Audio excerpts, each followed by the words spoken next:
first witness, Mr. Rowley. Yes, Your Honor. The Commonwealth call Lieutenant Brian Tully to the stand.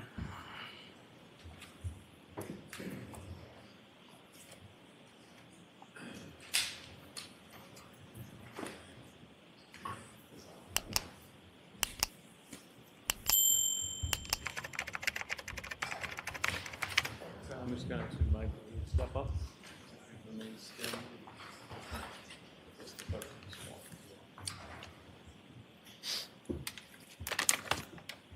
Do you solemnly swear the evidence given to the court and jury in the case now hearing from the truth, the whole truth, and nothing but the truth, so help you God? I do. Take this. Yes, sir.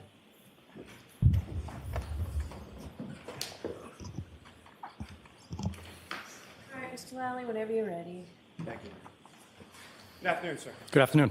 Could you please state your name and spell your last name for the jury? Brian Tully, T-U-L-L-Y, And how are you employed, sir? with the Massachusetts State Police.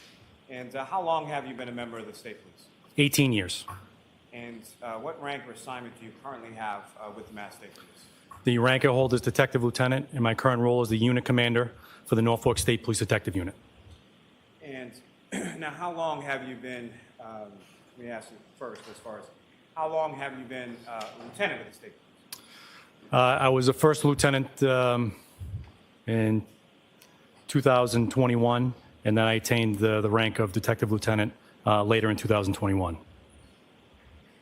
And with reference to your current unit, how long have you been a member of that? I've been with the Norfolk State Police Detective Unit for 12 years.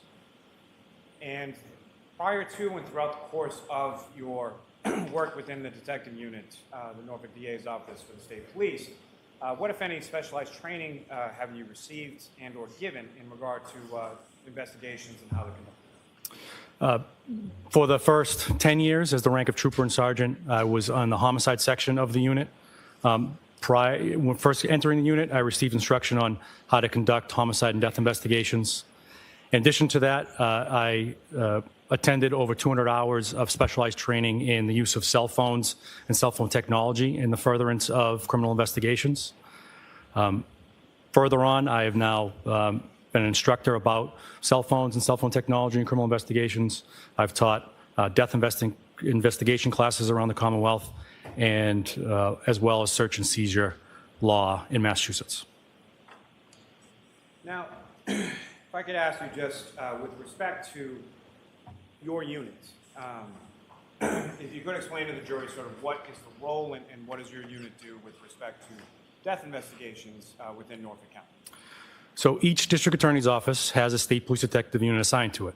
So Mass General Law, Section 38, Section 4 says that the district attorney is in charge of all death investigations. So if someone passes away, essentially not in the presence of a doctor, or the circumstances that led to their death was outside the presence of medical care, the district attorney is in charge of the investigation, or their representative. And so each DA has a state police detective unit assigned to them to act as their representative. In certain jurisdictions like Boston, Worcester, and Springfield, the DAs in those counties have said that those local departments can be their representatives, but throughout the Commonwealth, the state police is the DA's representative in those death investigations. Now, as far as assignments go, or as far as how is it that, well, as far as how an investigation is run, how is it that a call comes in? If you could take the jury through sort of from the time that a call comes in, how that investigation is. I'll talk in a typical state. Oftentimes, someone passes away, again, not in the presence of a doctor, gets found by somebody, a loved one, a friend, a passerby.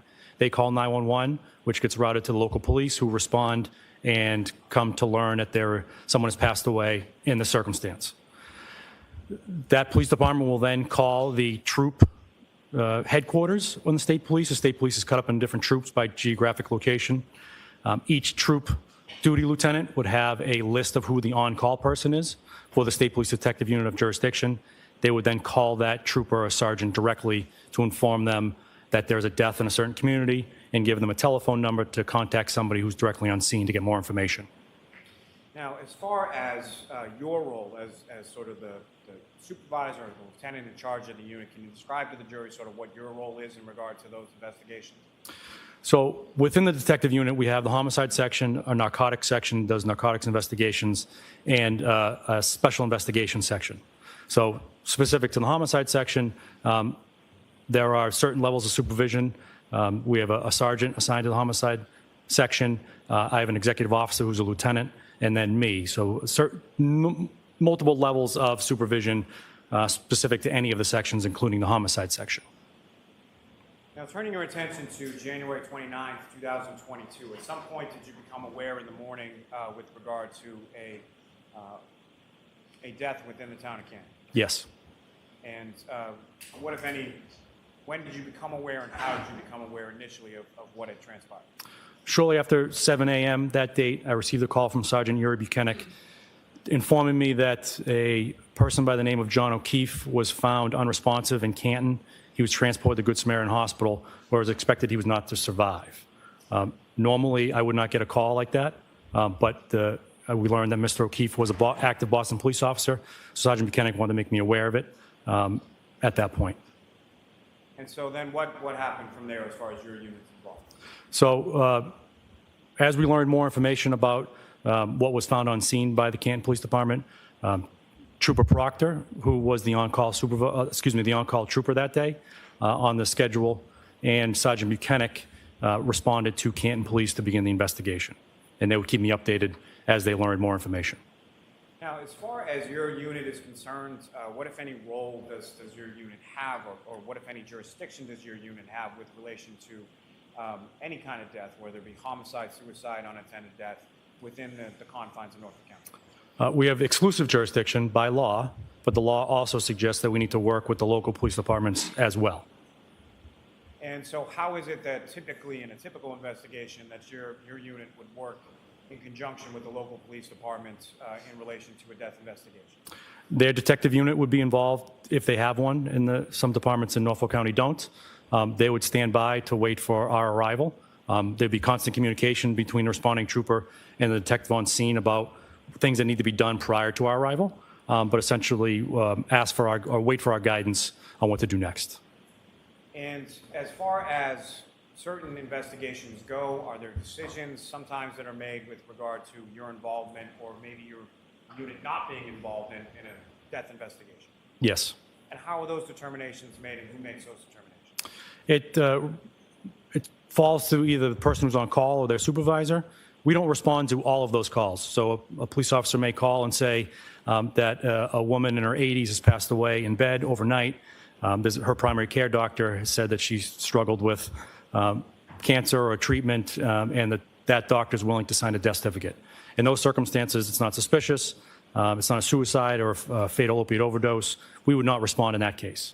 That would be one that we would decline. In other circumstances, we may get the call and then learn that the person's going to survive, and so we will not respond.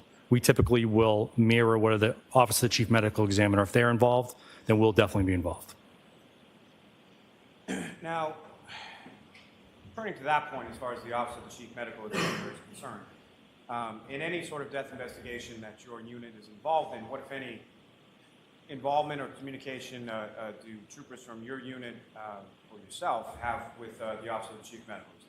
We have constant communication. The law that I cited also says that the Office of the Chief Medical Examiner has exclusive jurisdiction as well to determine the cause and manner of death. So we work closely hand in hand to figure out the circumstances that led to the death. Now, as far as working close hand in hand with the medical examiner's office, what does that sort of typically entail? Takes a turn of phone calls. We'll call in and speak to the intake person or the on-call doctor to tell them what we've learned or what we're observing. We forward reports in every case to the doctor so they understanding at least what we learned in the first 24 hours. Doctors will often reach back out to us asking for scene photographs, more reports, ask questions. And in instances where it's a suspicious death, we will send an investigator to the autopsy to stand with the doctor to make observations and answer any questions for the doctor. Now, as far as the determinations that are ultimately come to by the medical examiner,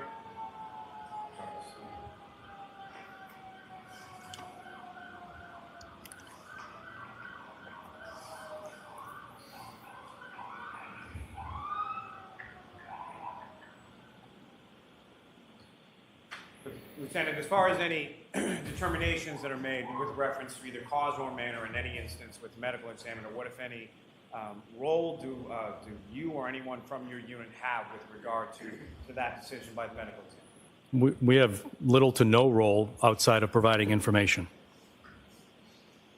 And as far as the determination specifically, whether it's manner or cause, what, if any, impact does that have with regard to any death investigation that you're doing? Well, the cause will give us a big incident. So we want to know if the person died of a heart attack or if they died of a gunshot wound.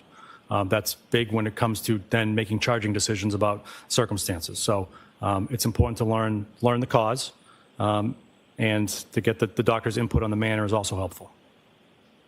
But as far as the manner, if the manner is found to be undetermined, would that impact what you've learned through the rest of the course of your investigation as far as charging goes? No, that determination by the OCME is often in the early stages of investigation, and as we learn more information, the circumstances can change. And the determination that is made by the medical examiner, that's strictly from a medical perspective, correct? Correct.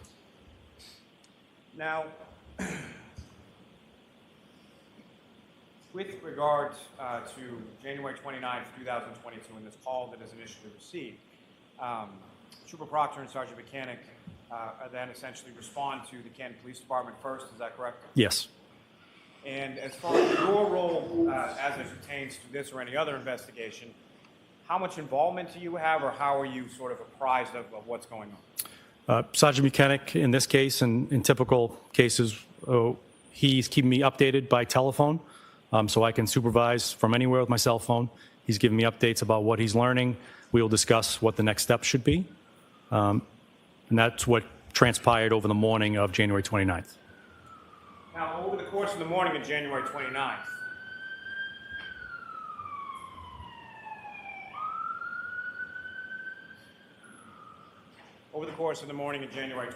what, if any, conversations did you have with relation to Canton Police Department's involvement or ongoing or further involvement with regard to this investigation? I had spoken with the acting chief at the time, the current chief, the chief at the time, Kenneth Berkowitz, about the involvement in the Canton Police Department. We talked about the homeowner at 34 Fairview and his relationship to his department. And because of the appearance of a conflict, we had made a decision that the Canton Police was going to take a step back from the investigation, and that the state police would do the investigation without them. Now, as far as that appearance of a conflict or step back, as you termed it, what was your understanding at that time as far as what the role of the Canton Police would be? Really to provide support. So anytime we're in a local community, we need the support of the local police. If we're going to start knocking on doors, we want to make sure they're aware or present. They have resources in town, whether it be lights or barriers that we may need to access. So I would define it as a support role. Now, with respect to those conversations you mentioned that you had yourself and what the then current chief, Kenneth Berkowitz, who, if anyone else, was involved in those conversations? The district attorney.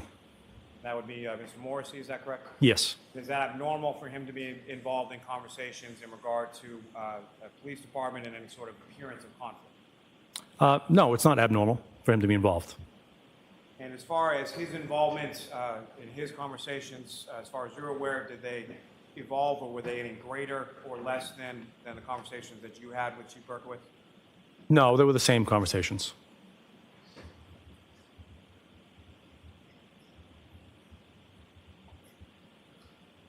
Let me ask you this, Lieutenant. At some point over the course of this case, or at some point over the course of this investigation, did you become aware of certain text messages on Trooper Proctor's personal phone? Yes. And upon your being made aware of those text communications, what, if anything, did you as a supervisor, what, if anything, did you do? I had a long discussion with him about the content and nature of them. I expressed my displeasure as unprofessionalism and the content of them, and then I reported up my chain of command. Was he admonished in any way? He was by me at that conversation, yes. Now, sir, again, just sort of in general terms, you're familiar with this investigation as you're supervising the unit that was investigating it, correct? Yes. Now, is it typical practice in conducting homicide or death investigations as far as civilian witnesses are concerned to seize their personal cell phone? It's not uncut. It happens. Yes. And is that a practice that occurs with respect to every single witness in every single case? No. And so what are sort of the parameters or what would be some of the reasons that certain civilian witnesses' cell phones would be seized versus others? Well, you use the word seize. So when I think of the word seize, I'm thinking in the legal context where I think there's probable cause to believe, is more likely than not, there's evidence of the crime I'm investigating held within the data of that phone. Sometimes if we believe there's information on the phone, we may ask for consent for that one specific thing or for that one specific reason. But outside of that, unless I have that belief there's data on a phone, I won't ask for consent or seize a phone and pursue a search warrant. Now, are you aware of certain cell phones that were either seized or granted access via consent in relation to this investigation? Yes. And specifically, Mr. O'Keefe's phone was taken into custody, correct? Yes. And the defendant's phone was taken into custody on January 29th as well? Yes. Now, as far as civilians, there were two civilian witnesses whose phones were given via consent and then extracted, that being a Jennifer McCabe and a Kerry Roberts, correct? Yes. And so why was it that Ms. McCabe's phone and Ms. Roberts' phone was taken versus some other witness in the case?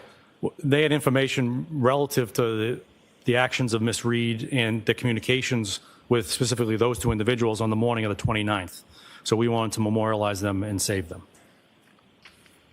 Now, sir, with respect to your involvement on January 29th, where and when did you sort of leave and become involved in the investigation beyond sort of a supervisor? Shortly after noontime, we had learned more information that necessitated a broader search. So I had reached out to Lieutenant Kevin O'Hara with the State Police CERT team to assist with processing of a scene. And so since we were going to be processing a scene, it was prudent for me to leave my house, dig out, and drive to Canton. And sir, with respect to, you mentioned dig out from your house. What were the conditions like around the time that you were leaving your house? There was probably 8 to 10 inches at the house, so I had to dig out my driveway and the large snowbank at the end of the driveway that's caused by the plow in order to get a vehicle out and head to Canton. And where is it first that you were heading to? I first went to the Canton Police Department to talk to Chief Berkowitz and wait for the arrival of the CERT team, and then to 34 Fairview. And as far as the CERT team was concerned, if you can, explain to the jury sort of the process from your perspective, from your end, as far as activating the CERT team, what it is that they do and why you had requested. We work with Lieutenant O'Hara frequently. I called him on a cell phone, and the CERT team is out of a different chain of command.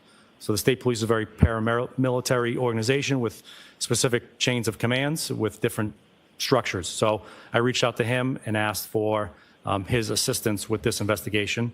He had to get further approval up his chain of command, mostly for overtime and to pay the troopers to come out. That would be the way that I would make a formal request to the CERT team. And so the initial phone call that you make to Lieutenant O'Hara, you don't have the power or the authority to sort of direct him to dispatch his team and go to 34 Fairview, correct? Correct. And so as far as that initial phone call that you made to Lieutenant O'Hara, do you know about what time of the day that was? It was about 2 in the afternoon. And what was the purpose of sort of that initial phone call that you made to Lieutenant O'Hara? To give him a heads up, because it needs to be a conversation up my chain of command. So above me, there's a detective captain and a major. My major needs to really talk to his major to make the formal request. But I wanted Lieutenant O'Hara to be aware of the request was coming so that he could at least start polling his people to see who was available to respond to Canton. And with respect to the weather, if you could just in general terms describe for the jury sort of what you observed as far as the weather conditions on that day. I observed blizzard-like conditions. It was snowing heavily, windy, low visibility. Your Honor, may I approach? Yes.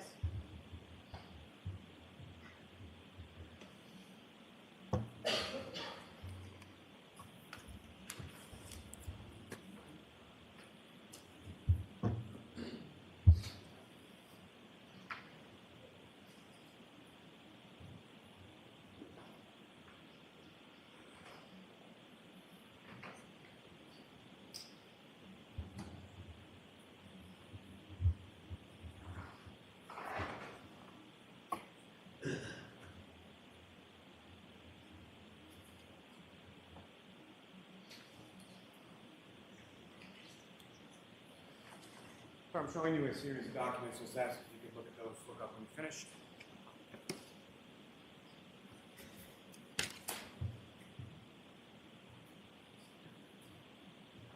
And do you recognize those, sir?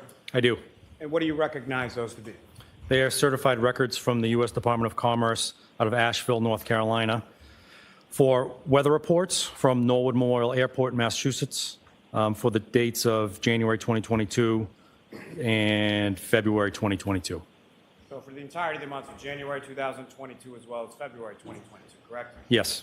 And are you familiar with the Norwood Municipal Airport and where it is in relation to the town of Canton? Yes. And where is it? It's the next town over. And as far as, are you familiar with a Neponset Street in Norwood? I am.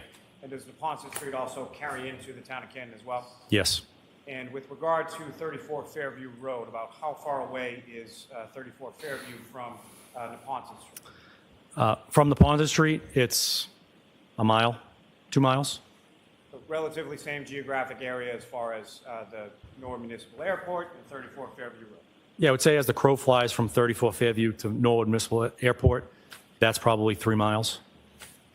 And sir, with regard to the records before you, from your memory of those dates and those times in January and February of 2022, is that a fair and accurate portrayal of what the weather was like, temperature-wise as well as precipitation? Yes. I'll love that question. Yes. Your Honor, may I approach? Yes. Come off the stage and introduce the minutes. Now do you want to see me?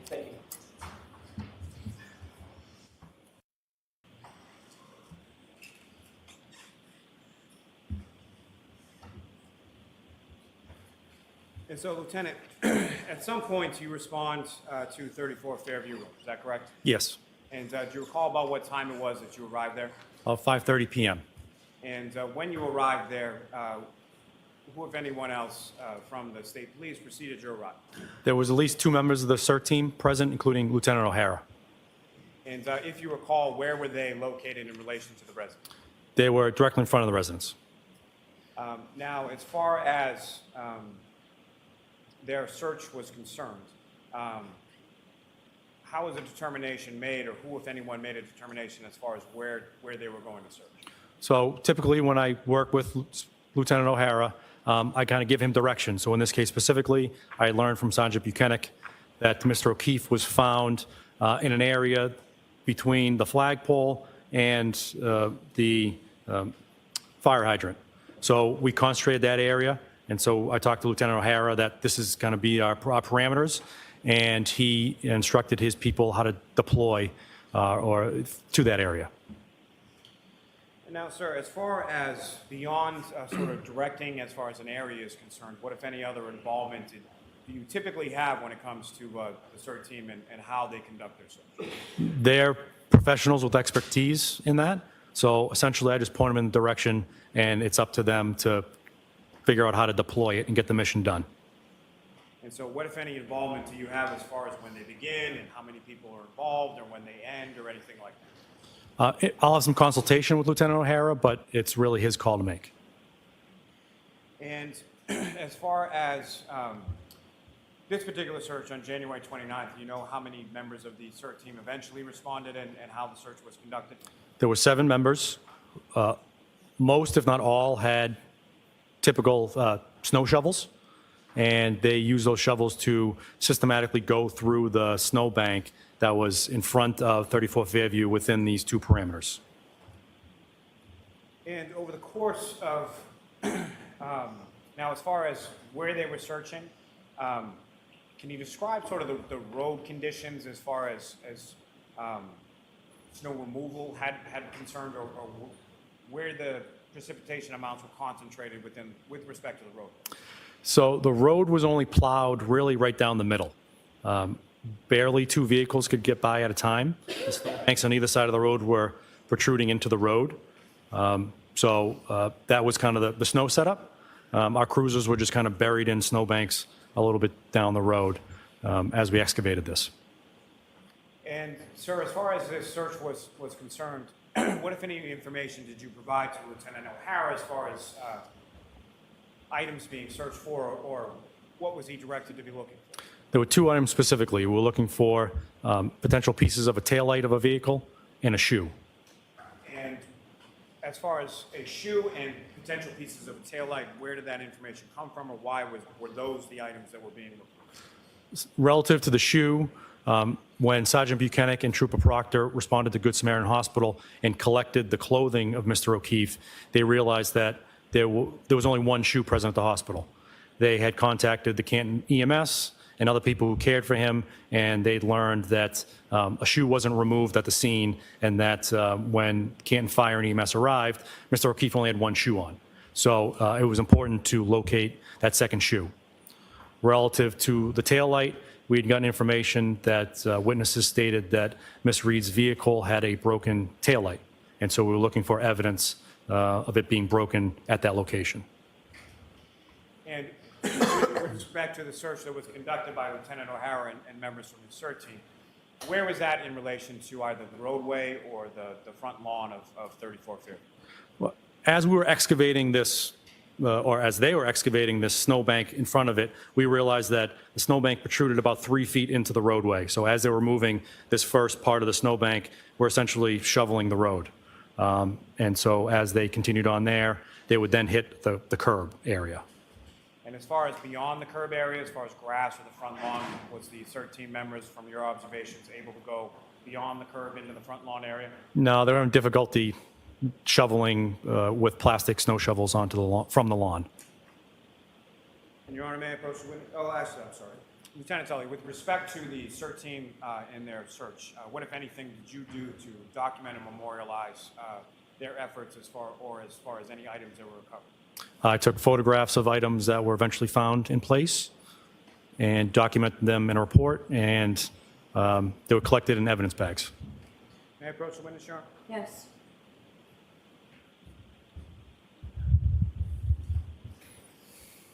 I may have one moment, Your Honor. Yes.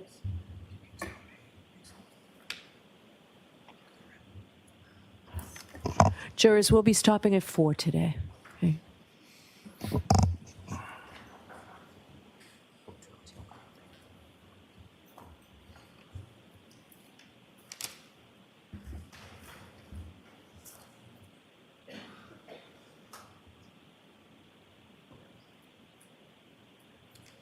And sir, with respect to, I'm going to place before you Rule 2, I'm going to direct your attention to what's been marked as exhibits 111 through 134, and just in general, I'm just going to ask you to recognize.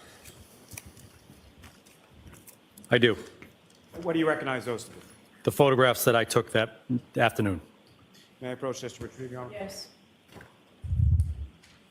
Your Honor, I don't want to belabor the point, but if I could just publish just a couple of these exhibits. Okay. Lieutenant.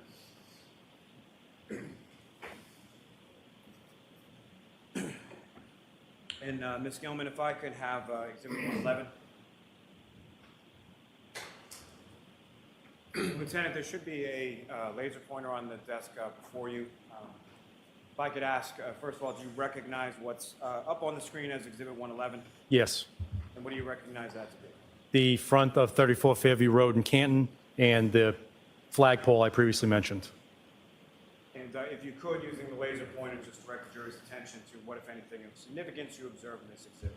So this picture was taken to memorialize this piece of red plastic here. And Ms. Gilman, if I could have exhibit 114.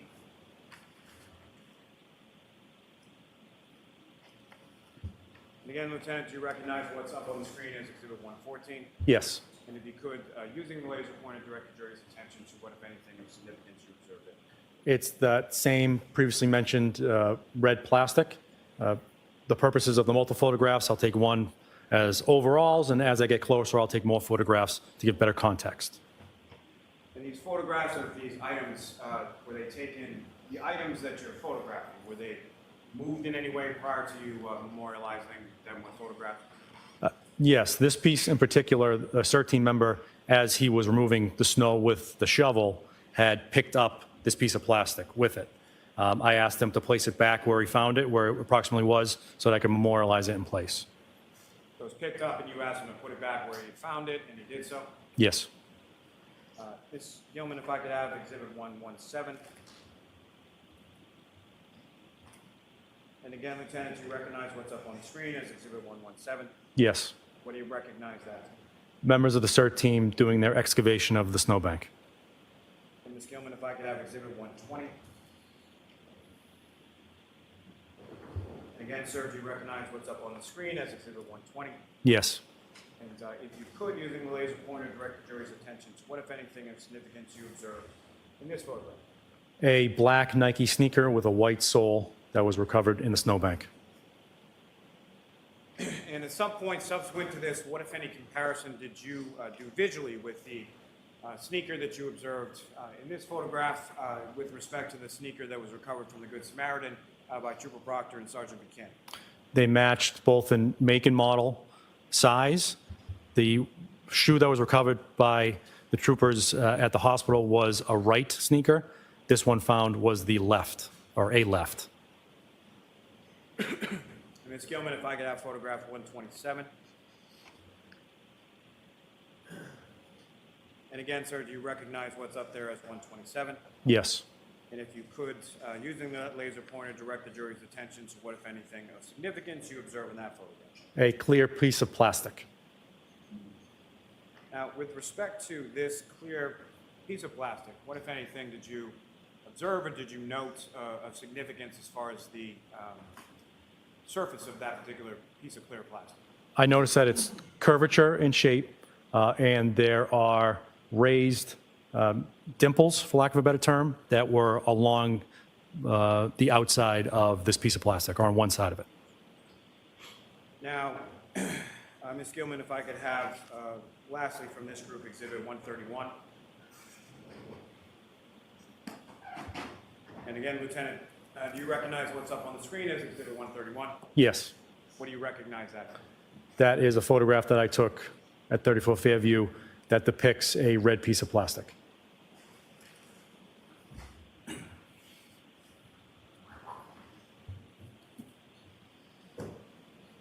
Ms. Gilman, you can take that down, Mr. Officer, we can have the lights back on. Thank you. Now, with respect to the items that were observed and photographed by you on January 29th during the CERT team search, what happened with those items from the scene? They were collected, placed in an evidence bag, and brought back to our offices to be secured. And if you could, as far as the evidence sort of system is conducted with regard to this case and other cases and investigations within your unit, can you explain to the jury that process of sort of when an item is seen or an item of evidentiary value is seized, what happens? Well, first, to provide context, by policy, I am the evidence officer for the unit, and I have assistant evidence officers who assist me in the caretaking of the evidence. So we'll use this particular instance where evidence is collected at a scene, it's memorialized in place, placed in, if it's the right shape and the right condition, in a paper bag with some notes placed on the outside of the bag, transported to our office where it's secured either in a temporary locker or the permanent evidence area.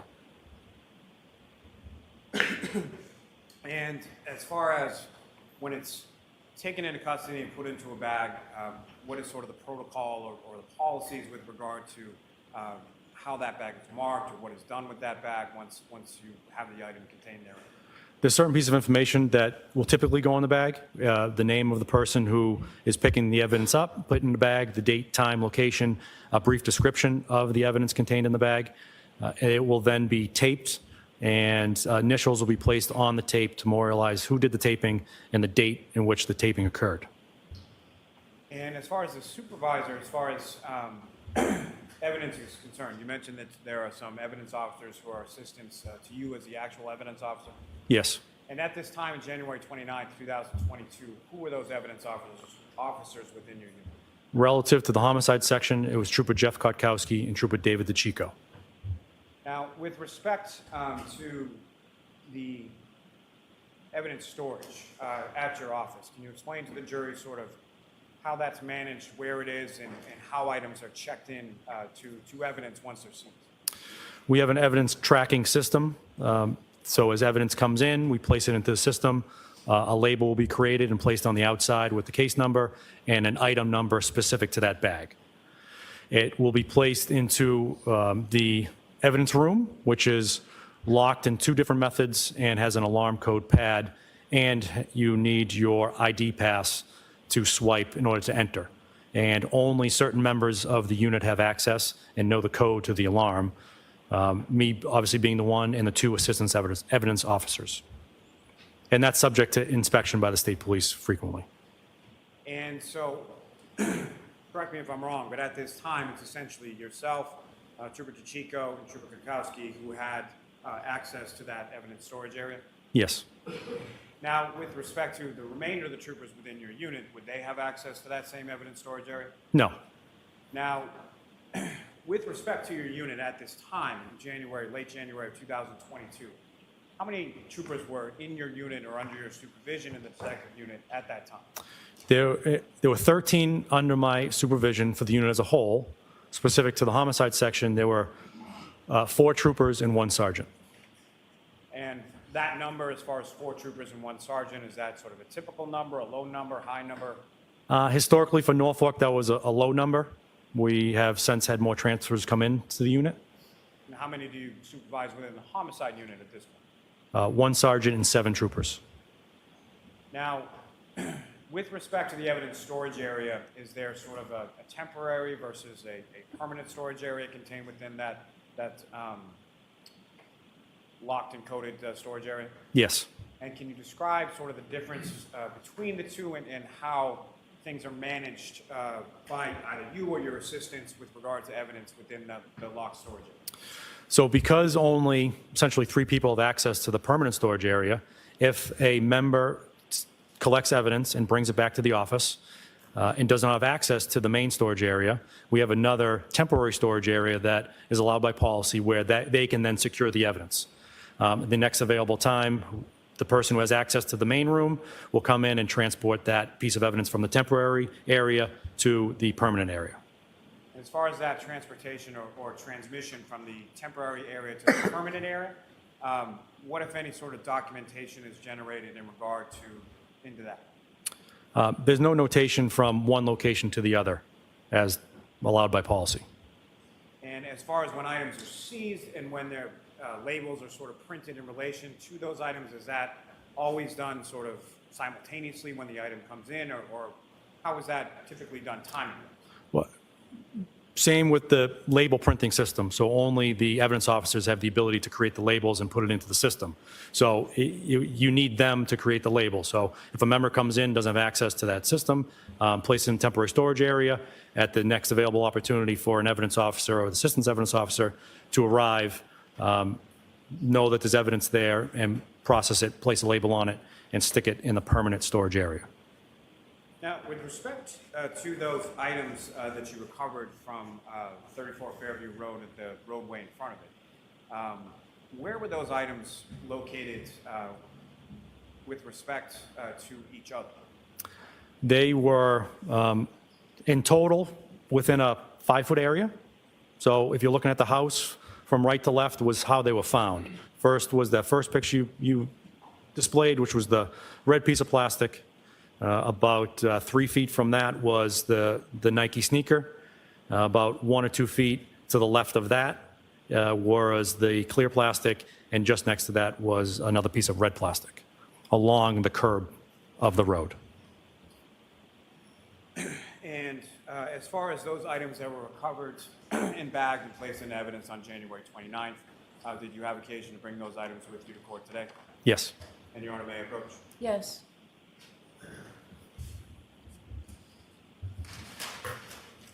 Sir, I am presenting you a bag.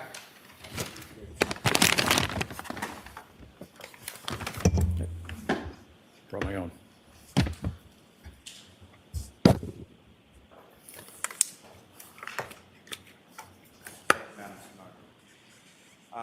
Lieutenant, first, just with reference to the item I placed before you, do you recognize that? Yes. And what do you recognize that to be? The bag that contains the left sneaker that was seized from 34 Fairview Road that day, outside the residence. And Your Honor, with the court's permission, may the witness remove that item from the bag and display it for the jury. Yes.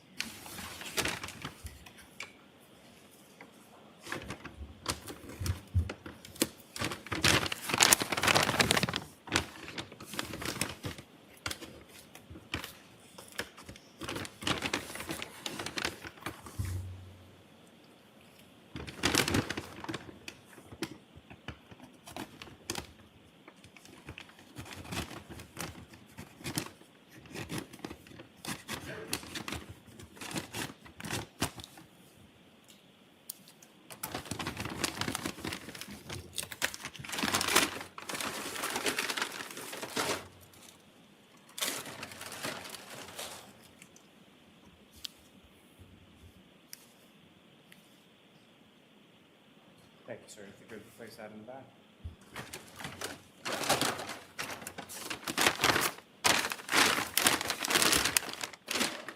Your Honor, the Commonwealth will seek to introduce and admit as the next exhibit. Okay.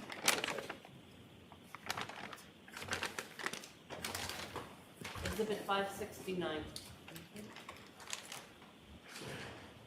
May I approach again, Your Honor? Yes. Sir, I'm handing you two separate bags. Do those without you finish.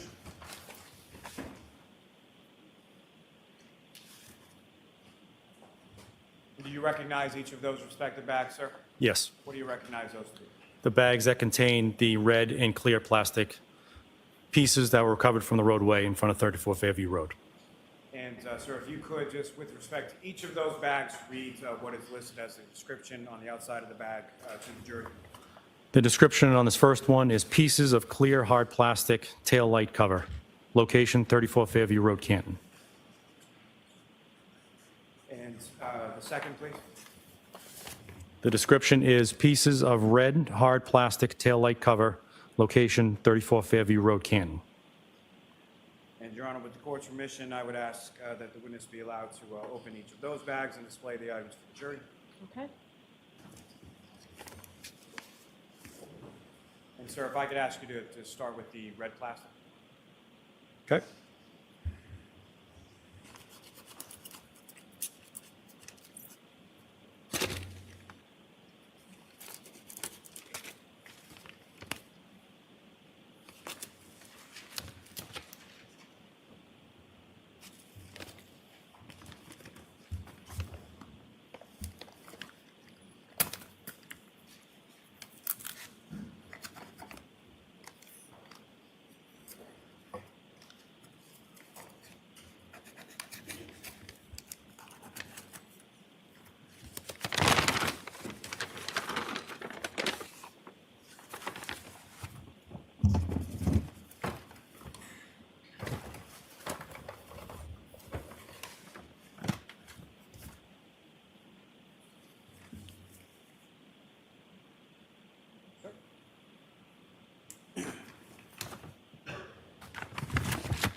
The Commonwealth will seek to introduce and admit those as the next exhibit. All right. Mr. Jackson, they're coming in. No objection, Your Honor. Thank you. 570. Now, Lieutenant, before we get to the next item before you, if I could just ask a couple questions in regard to the search. January 29, 2022, about what time is it that you arrive in the area of 34 Fairview? About 5:30. And had yourself or any members of your unit, to your knowledge, been at 34 Fairview at any point in time prior to your arrival there that day? No. Objection. No, I'll allow it as to whether he knows whether there were or not. No. And about how long was it that you were on scene at 34 Fairview that day? About an hour. Now, with respect to when these items were found, do you know approximately what time the first item was located by a member of the CERT team? Yes. And what time was that? 5:45. Now, with respect to at any point in time that you were on scene at 34 Fairview Road on January 29th, 2022, was either Trooper Proctor or Sergeant Buchanan on scene at 34 Fairview while you were there? No. And with respect to around that time, as their supervisor, were you aware of where they were or their location at that time? Yes. And where was that? They were following a tow truck that was towing Miss Reed's vehicle from Dighton to Canton. Now, with respect to the vehicle and or the pieces of red and clear plastic that were found by the CERT team at 34 Fairview Road on January 29th, what, if any, conversation did you have with respect to Lieutenant O'Hara in regard to the vehicle and sort of the damage on the vehicle? Objection. I'll allow that. We wanted to know what we were looking for. Specifically, Lieutenant O'Hara wanted to know what are we looking for and what's the scope of the items we're looking for. So we had discussion about how much taillight we believed was missing from Miss Reed's vehicle, so that as we go along, we would know if we had it enough, or we had it all, I should say. And so with respect to that, what, if anything, were you able to share with Lieutenant O'Hara with respect to Ms. Reed's vehicle at that particular time? I didn't have much information because it was still on a tow truck or being loaded up into the Canton Police Department at that time, so I didn't have any actual knowledge of how much taillight we're looking for. And prior to you leaving from the scene at 34 Fairview Road, along with the CERT team on that date of January 29th, even at that time, did you know the full extent or how much taillight you were looking for at that time? No. Now, sir, if I could ask you just to, with the court's permission, Your Honor, may he remove the items from that second bag Yes. before him?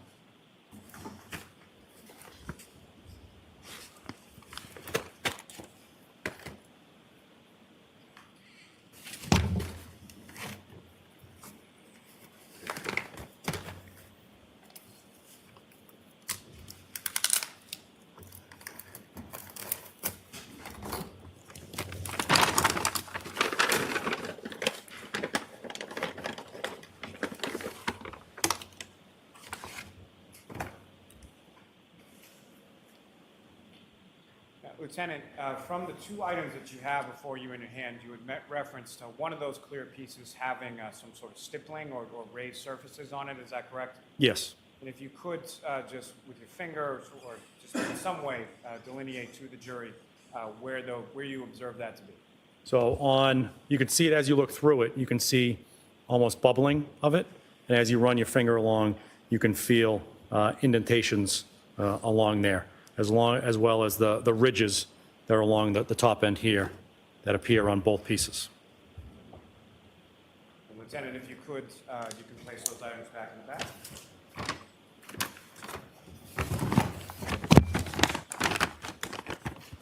And Your Honor, the Commonwealth would seek to introduce and admit as the next exhibit. No objection. Exhibit 571. You?